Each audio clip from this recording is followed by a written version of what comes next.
Hello and welcome. In this work example, we're taking a look at a paper 1 question related to the physics of electric fields. And the question reads, the diagram shows the electric field near a positively charged sphere and a negatively charged sphere. 4 electrons, A, B, C, and D, are shown at different positions in the field. On which electron is the direction of the force on the electron shown correctly?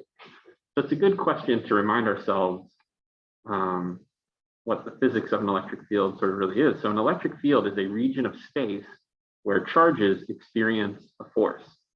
And the strength of that electric field, E, is the amount of force per unit charge. So the question is really about the vector nature of this force. And we can learn a lot by studying why the incorrect answers are indeed incorrect, right? Only one of these gets the force vector correct.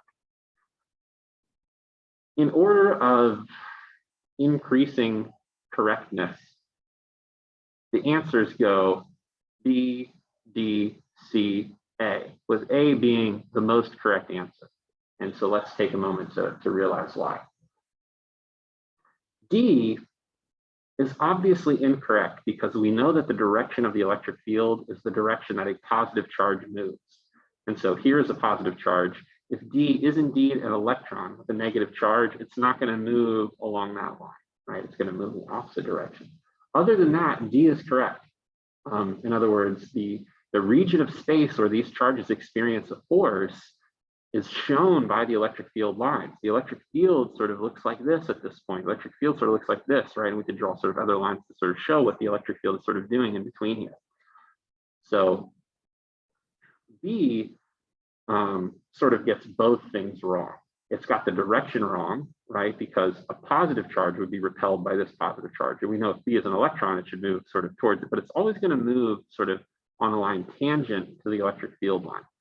C is incorrect because it gets the direction correct. In other words, negative charge would be attracted to a positive charge, but it doesn't act along sort of the straight line path between the charges. Rather, the force is exerted along the electric field line. And so to make C correct, you'd want it sort of tangent to the electric field line like D is, but just to the opposite direction.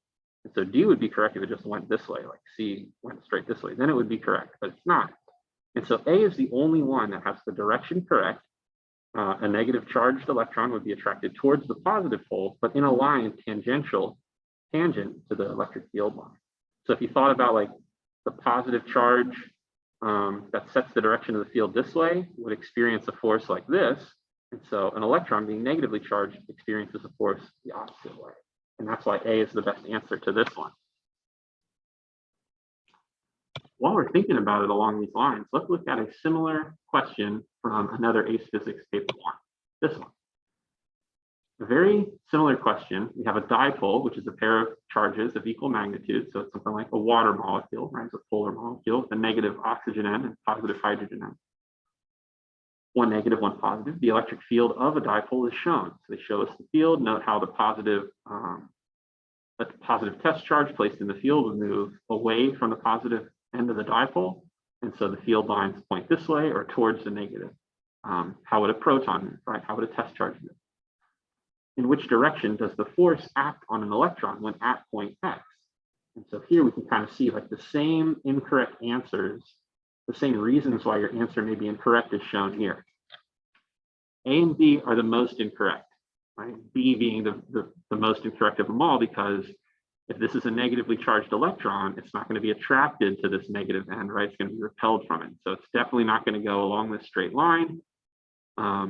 It would go tangential to it, but again, the direction of A is wrong. So A is wrong because the direction is wrong, even though it gets the idea right, like it goes tangent to the electric field line. B is wrong because the direction is wrong and it doesn't go tangent, so it's the most wrong. C at least gets the direction right, but it doesn't get the correct idea, like it's always going to be tangent to the electric field line. So if you're internalizing this information right now, if any question they pose like this, you'll know. You'll say, okay, I get the direction correct, know that the positive charge moves this way, and the force is always exerted along those field lines, tangential to it. And so D is the correct answer here, right? Choice C would be wrong because it's going along the straight line path. Like gravity tends to work this way, right? Like you got the sun and Earth, and there's a force, a straight line between, sort of those two massive objects that sort of connects them to the force of gravity.